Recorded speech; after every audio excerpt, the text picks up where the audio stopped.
ஆத்திச்சூடி கல்வி அகாடமி நேயர்களுக்கு வணக்கம். 2026 2027க்கான அது ஆர்டி தனியார் பள்ளி 25% சேர்க்கை இடஒதுக்கீடு சம்மந்தமாக அதனுடைய வெப்சைட் போர்ட்டல் ஓப்பனில் இருக்குது. ஸோ இதில் நீங்கள் எப்படி விண்ணப்பிக்கலாம், விண்ணப்பிக்கிறதுக்கு என்னென்ன டாக்குமெண்ட் தேவை அப்படின்றத அந்த காணொலியில் பார்க்க போகிறோம். பொதுவாகவே ஆர்டி அப்படின்னா தெரியும், இந்த எல்லா ப்ரைவேட் ஸ்கூல்லையுமே 25% சேர்க்கைக்கான சீட்டை வந்துட்டு ஃப்ரீயாகவே வழங்கப்பட்டிருக்கு. ஸோ இந்த சீட்டை நீங்கள் அப்ளை பண்ணணும் அப்படின்னா இந்த போர்ட்டில் போய் நீங்கள் அப்ளை பண்ணலாம். ஸோ உங்களுக்கு இந்த போர்ட்டை வந்து 20/4/2026 18/5/2026 வரைக்குமே இந்த போர்ட்டல் ஓப்பனில் தான் இருக்கும் போது. ஸோ இந்த ஆப்பர்ச்சுனிட்டியை மிஸ் பண்ணிடாதீங்க. இதில் நீங்கள் அப்ளை பண்ணுறீங்க அப்படின்னா, ஒருவேளை இதில் அப்ளை பண்ணுறீங்க அப்படின்னா உங்களுக்கு அட்மிஷன் ஃபீஸ் அண்ட் டியூஷன் ஃபீஸே கிடையாது.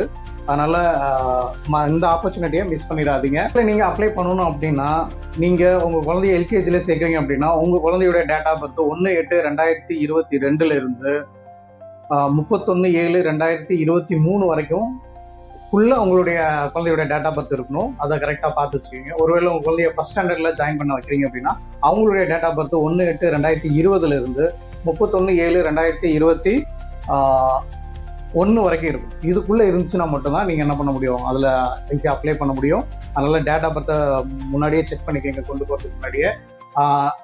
ஸோ இதெல்லாம் கரெக்டாக இருக்குது அப்படின்னா நீங்கள் ஆன்லைன்லேயே ரெஜிஸ்ட்ரேஷன் பண்ணலாம். ஆன்லைன்லேயே நீங்கள் ஆர்டிஇ வெப்சைட்டுக்கு போயிட்டு நியூ அப்ளிகேஷனில் நீங்கள் உங்கள் டீட்டெயிலை கொடுத்து டாக்குமெண்ட்ஸ் அப்லோட் பண்ணிங்கன்னா ரெஜிஸ்டர் ஆயிரும். இல்லை ஒருவேளை அங்கே ரெஜிஸ்டர் பண்ண முடியல அப்படின்னா பக்கத்தில் இருக்க இ சேவை மையத்துக்கு போங்க. இ சேவை மையத்துக்கு நீங்கள் போகிறதுக்கு முன்னாடி இந்த டாக்குமெண்ட்ஸ்லாம் கையில் இருக்கான்னு செக் பண்ணிக்கோங்க. ஸோ உங்களுடைய ஆதார் கார்டு, உங்கள் குழந்தையுடைய ஆதார் கார்டு, உங்கள் குழந்தையுடைய date of birth certificate, next உங்கள் குழந்தையுடைய 3 பாஸ்போர்ட் சைஸ் ஃபோட்டோவை மறக்காமல் கையில் வச்சுக்கோங்க.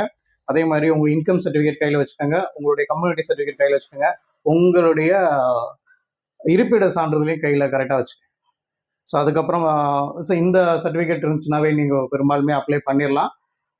ஸோ போகிறதுக்கு முன்னாடி இந்த டாக்குமெண்ட்லாம் கரெக்டாக கையில் வச்சுக்கிங்கன்னு பார்த்துக்கோங்க. ஸோ இது ஒரு கோல்டன் ஆப்பர்ச்சுனிட்டி. நம்மளால் ப்ரைவேட் ஸ்கூலில் போய் சேர்த்து படிக்க வைக்க முடியும் போது இந்த ஒரு ஆப்பர்ச்சுனிட்டியை நம்ம பயன்படுத்தலாம். அதனால் டிலே பண்ணாதீங்க. ஸோ இது லாட்ரி முறையை யூஸ் பண்ணி தான் இந்த அட்மிஷன் போட போகிறாங்க. அதனால் முன்னாடி நீங்கள் ரெஜிஸ்ட்ரேஷன் பண்ணுறது நல்லதாக இருக்கும். ஒருவேளை அவங்களுக்கு ரெஜிஸ்ட்ரேஷன் பண்ணி உங்கள் குழந்தை செலக்ட் ஆகிட்டாங்க அப்படின்னா நீங்கள் என்ன மொபைல் நம்பர் இங்கே கொடுத்துருக்கீங்களோ அந்த மொபைல் நம்பரில் உங்களுக்கு மெசேஜ் அனுப்பலாம். ஸோ இது ஒரு பயனுள்ள தகவலாக இருந்துச்சு அப்படின்னா மற்ற பேரண்ட்ஸுக்குமே இந்த தகவலை தெரிவிங்க, அனுப்புங்க. நன்றி.